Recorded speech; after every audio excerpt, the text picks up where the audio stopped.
Apa value atau pelajaran hidup yang Bapak muda pegang sampai sekarang? Kalau kita kan hidup itu tetap butuh orang banyak dan tidak untuk sendiri. Yang jelas bagi kita nilai paling utama adalah rasa tanggung jawab dan juga selalu bisa mengutamakan kepentingan lebih luas, kepentingan orang banyak. Tuh, sehingga ketika dihadapkan pada benturan kepentingan, kadang kan kita sering nih menghadapi situasi apalagi sebagai apapun lah. Nah, kita jangan utamakan ego atau kepentingan kita, tapi kita lebih ngelihat masih banyak kebutuhan atau masih banyak orang yang perlu untuk kita lebih berpihak kepada orang banyak. Kira semua dari mulai pemimpin rumah tangga sampai pemimpin sekelas apapun, dia akan lebih utamakan itu dulu. Jadi ya saya sederhana saja sih. Jadi dalam hal-hal keseharian maupun juga yang kita kerjakan, yang penting itu memang apa adanya. Jadi bukan ada apanya gitu kan. Saya sering contohkan misalnya gini, beda antara kita terpanggil nurani menjalankan tanggung jawab dengan tugas. Kalau tugas itu memang udah standar, siapapun apapun dia di profesi apapun, mau dia ASN, PNS, mau dia pejabat, mau dia politik dan sebagainya, tugasnya itu sudah ada, tupoksinya tuh standar itu, mau swasta, mau profesi ini. Tapi tanggung jawab itu beda. Contoh guru atau tenaga pendidik atau kesehatan, kalau bicara tugas dia yang penting ngajar, jam ngajarnya ini, tapi bicara tanggung jawab dia akan merasa terpanggil ketika ada muridnya yang ada mengalami situasi yang misalnya tertentu, dia merasa ada intuisi, ada sesuatu yang dia perlu perkuat. Akhirnya dia akan membuat sesuatu yang jauh berbeda dalam hubungan itu. Tidak hanya sekedar yang penting tanggung jawab saya udah lepas, saya udah gini, enggak. Nah, itulah sebenarnya esensi daripada kepemimpinan juga, dari legasi-legasi yang bisa diberikan. Jika Bapak bisa kembali ke masa muda, mungkin di umur 20-an atau 30-an, apa yang Bapak katakan ke diri Bapak atau apa yang Bapak nasihatkan ke diri Bapak di usia muda tersebut? Andaikan imajinasi kita nih mundur ke belakang, saya usia 30-an hari ini, dalam kondisi zaman yang seperti ini juga, saya paham bahwa kita usia muda itu masa pencarian dan masa kita ingin segala hal itu banyak pilihan. Nah, tapi satu hal saya ingin katakan, tancapkan betul-betul kepada kekuatan yang kita sadari bahwa kita ini kuatnya di mana, potensi diri kita ini di talenta apa. Itu yakin saya semua anak muda, semua siapapun pasti paham. Oh, dia potensi yang terbaik dari dia itu adalah dia suka menggambar, dia suka punya seni ini, dia suka keilmuan apa misalnya matematika, sainsnya ini, kemudian kemampuan nanti itu dikembangkan. Nah, fokus yang paling penting ini masalah fokusnya, karena di sini yang sulit. Apalagi era sekarang yang terlalu banyak pilihan. Maka ingin saya katakan kalau saya masih muda, sama fokus itu yang jangan bergeser kepada, contohnya kita punya keilmuan ini, tapi kita punya kemampuan di mana, ya udah ikutkan. Intuisi juga penting kita ikutkan. Kita ini ketertarikannya itu di mana sih yang paling utama, dan kita bisanya menguasai itu yang mana dulu yang paling bisa. Kerjakan saja sampai maksimal, karena disitulah letak daripada sebuah gerbang kesuksesan siapapun kita. Ya, karena kadang jangan berpindah-pindah, belum satu lagi sudah selesai. Jadi tak pernah fokus. Banyak maunya, sedikit taunya. Yang penting itu banyak taunya, kita sedikit maunya fokus ini saja, tapi banyak taunya. Kalau bikin makanan tuh yang paling terenak di dunia, gitu kan? Gimana caranya? Jadi artinya mau bikin bubur pedas yang paling terenak di dunia. Mau bikin apa? Artinya apa? Fokus. Jadi jangan sampai kita terlalu kita kuliner, kita sektor seni, kita budaya, kita pertanian, kita kemampuannya nanti tinggal dikembangkan kalau memang pada waktunya harus mengembangkan diri menjadi katakanlah tadinya dari kita bertani, menanam, produksi, kemudian kita mengolah, kemudian kita membuat akhirnya jadi produk-produk yang bisa ekspor dan sebagainya. Kan problemnya adalah bagaimana memberdayakan diri kita. ini kesetaraan gender ya, artinya perempuan laki sama. Jadi saya kira semuanya kita harus mulai dari sesuatu yang bisa kita fokuskan, dan ini tantangan, apalagi di era sekarang yang terlalu banyak pilihan, akhirnya membuat kebingungan. Satu belum sudah satu belum sudah selesai, diajak kawan terganggu, ayo kita nganu ini, belum selesai yang ini bisa dicoba, baru gagal sedikit saja sudah langsung ingin beralih. Nah inilah yang sebenarnya saya kira penting untuk menjadi kekuatan daya juangnya. Saya juga dulu pernah kerja sebentar di bank, 7 bulan saja, tapi saya tetap konsisten karena saya udah punya keinginan untuk jadi notaris. Saya daftar notaris, lulus di Jogja di UGM, langsung saya sekolah, saya berhenti kerja karena saya tadi sudah punya suatu fokus yang ingin saya menjadi sebuah cita-cita, tapi juga profesi. Dan kalau kita sungguh-sungguh, dan akhirnya kan benar-benar saya selesai, akhirnya 98 saya jadi notaris, kan? Profesi yang menjadi fondasi saya kan. Dan fokus saya. Nah itulah dia. Jadi kalau kita hanya berpikir yang penting kerja, saya sudah kerja di bank, saya sudah kerja mungkin di swasta lain. Nah tapi bukan itu, tapi lihat apa yang menjadi kekuatan kita, lebih bisa punya peluang, kita ambil peluang itu. Jadi jangan kita ragu ketika kita fokus sesuatu, apa yang bisa kita lakukan, maksimalkanlah yang potensi itu. Jangan terlalu banyak suka terganggu dengan distraksi dengan banyak, apalagi di era media sosial nih banyak sekali hari-hari kita, dan segala distraksi yang membuat kita jadi tidak pernah fokus. Jadi kawan ngajak ngopi itu tolak ya Pak ya? Nah, ngopi tetap. Ngopi itu adalah bagian daripada refresh kita untuk saling diskusi. Jadi ngopi yang produktif, ngopi yang punya nilai tambah, yaitu ngopi menanjak, bahagia. Ngopi diskusi ada, tapi diskusinya benar-benar yang sesuatu yang kita dapatkan.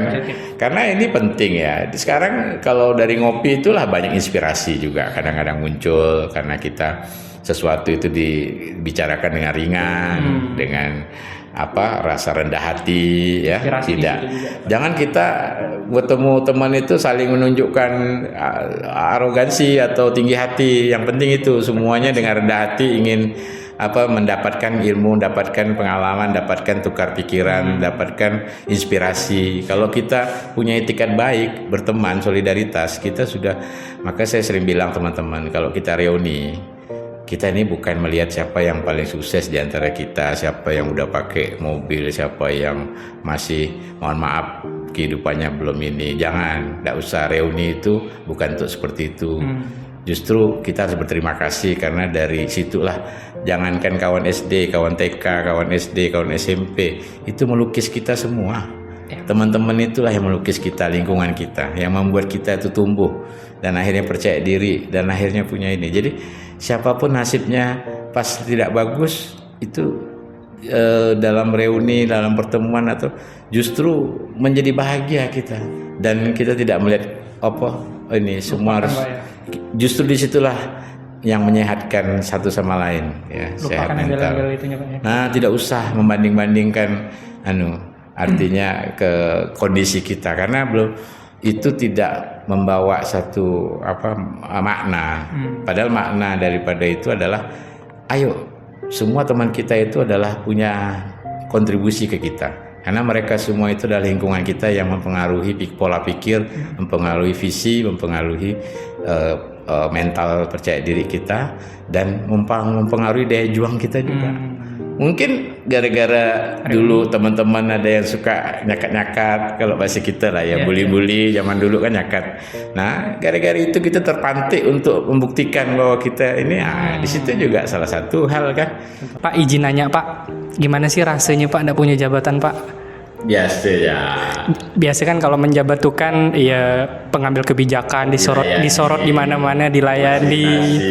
Nah, jadi paspor sindrom atau enggak gitu kan? Nah, seperti apa Pak? Bisa dijelaskan Pak? Jadi saya kira gini, kita sebelum kita menjabat juga kita adalah ya biasa kan.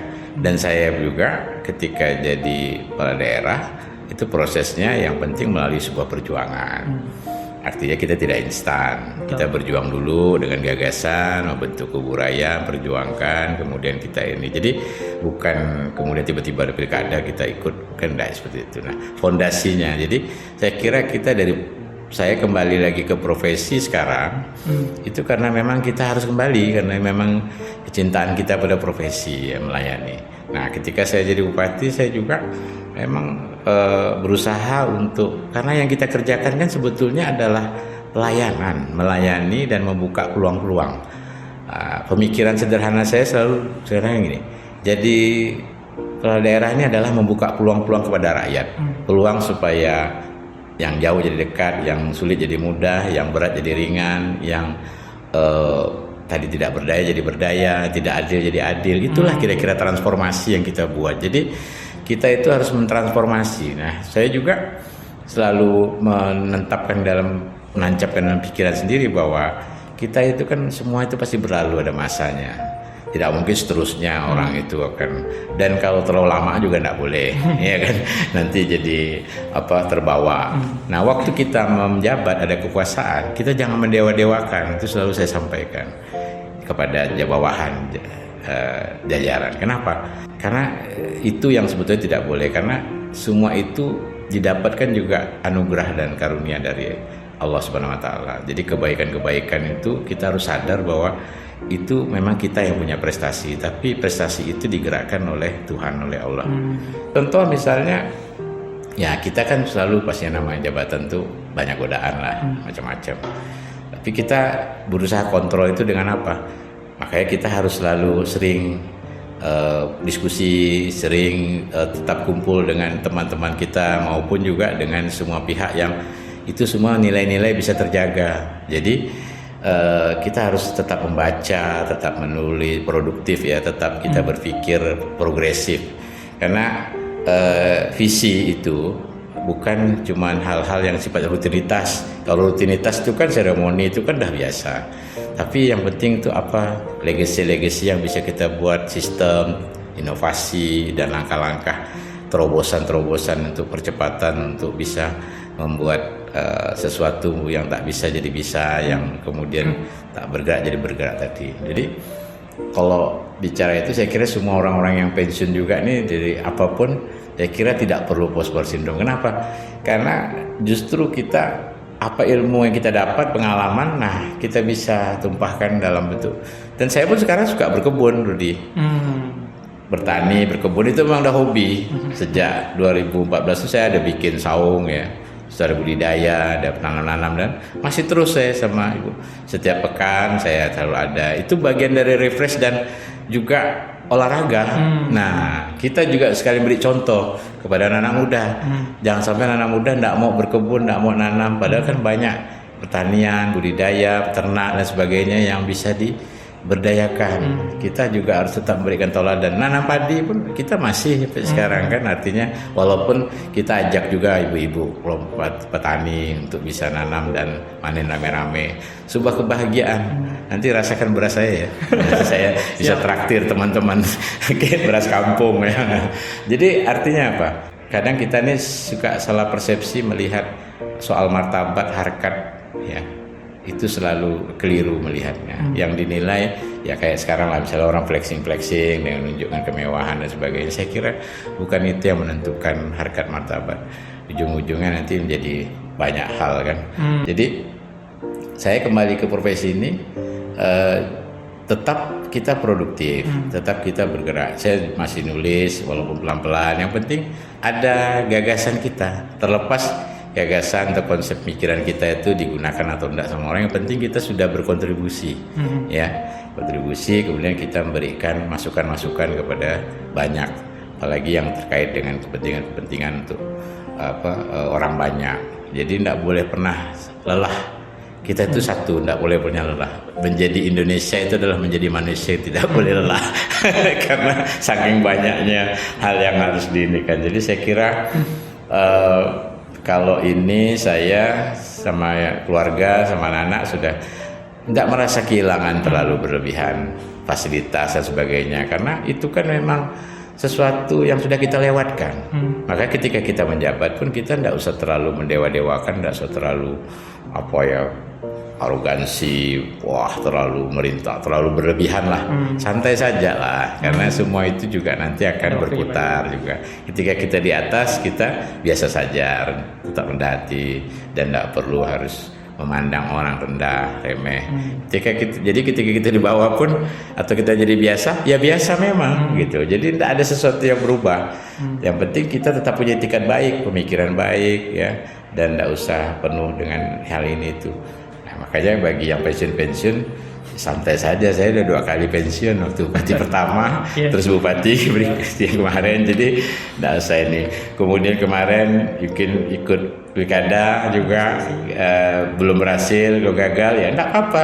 Karena yang penting kita ini punya etikat baik. Tidak ada pikiran-pikiran yang aneh-aneh. Semua kita lakukan dengan cara benar dan apa adanya. Soal masalah hasil itu kan sesuatu pasti ada ketetapan terbaik dari Allah kan. Karena kita yakin kebaikan-kebaikan itu semuanya, ya mungkin gini, orang berpikir ada yang mungkin merasa kita belum maksimal seperti ini. Makanya sering kadang orang tuh trauma dengan kondisi di mana selalu membangkit-bangkitkan hal-hal yang lalu. Kalau saya enggak, biarpun saya sudah berbuat sesuatu, karena saya yakin gini, keyakinan bahwa kebaikan-kebaikan tadi itu kita kembalikan saja kepada yang memang menciptakan dan membuat kebaikan itu. Karena seperti kata Ustadz Luqman sama yang lain-lain itu sering kan, jangan berharap pada manusia, bergantung pada Allah ya, supaya tidak ada kecewa. Karena semua kebaikan itu memang dari Allah semua. Kita membantu orang, kita berbuat sesuatu, kita buat kebijakan baik, itu semua Allah yang menggerakkan pikiran dan hati kita. Jadi kita tinggal innalillahi wa inna ilaihi rajiun lah, balikkan yang baik karena suatu sungguhnya milik Allah, kebalikan.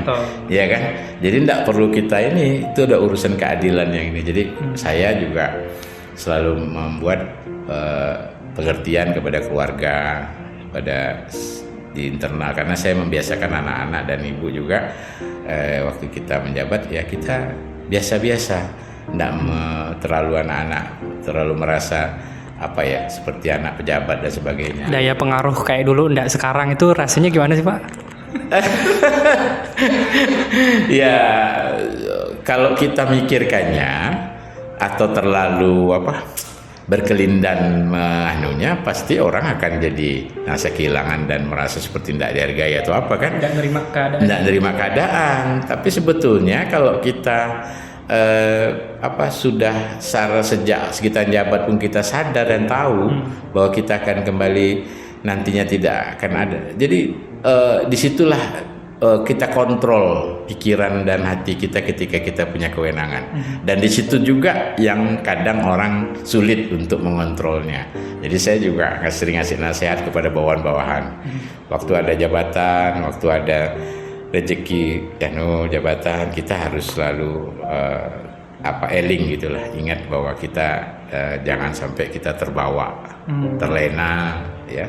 Biasa saja. Kalau bahasanya Mahatma Gandhi itu kan, kesalahan itu tidak akan berubah jadi kebenaran meskipun diumumkan berkali-kali.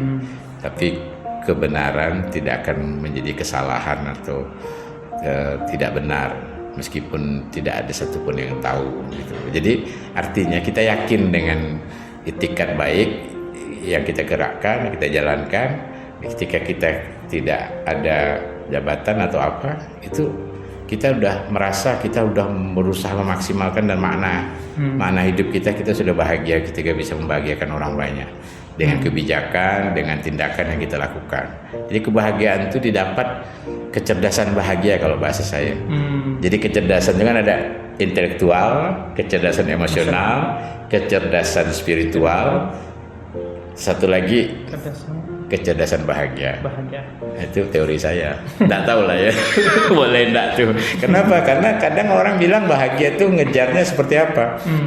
Jadi kalau saya menganggap bahagia itu ketika kita punya makna hidup, telah bisa dengan apa yang kita punya, tidak harus uang, tidak harus harta, tidak harus jabatan, dengan pikiran, dengan apa yang kita bisa lakukan, kita bisa turut membahagiakan dan orang lain. Itu baru bermakna.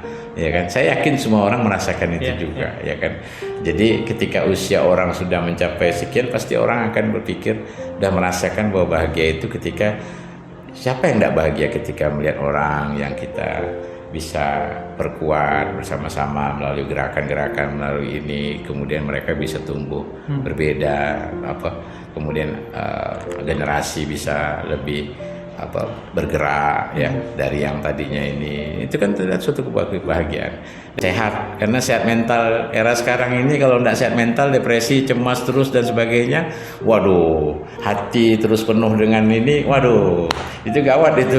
Nanti malah jadi kesehatan angka usia harapan hidup nih bahaya kalau nanti. Jadi kita harus mengajak semua yang lain juga ikut menggerakkan. Kalau bahasa kita ini nyetrum lah, supaya bisa mengarahkan semua yang lain-lainnya. Saya senang dengan inisiatif Rudi dan teman-teman. Ini trendsetter kawan-kawan ini. Jadi menggerakkan dengan mengajak anak-anak muda diskusi, kemudian mewawancari mereka, mencoba lihat isi hati pikiran mereka seperti apa, ekspresinya, kemudian yang disampaikan. Saya kira itu bagus. Karena disitulah nanti akan banyak sekali menjadi perspektif anak-anak muda untuk terus bergerak dan tidak pernah kenal mengeluh dan lelah gitu kan. Mudah-mudahan terus menanjak dan progresif. Terima kasih Pak.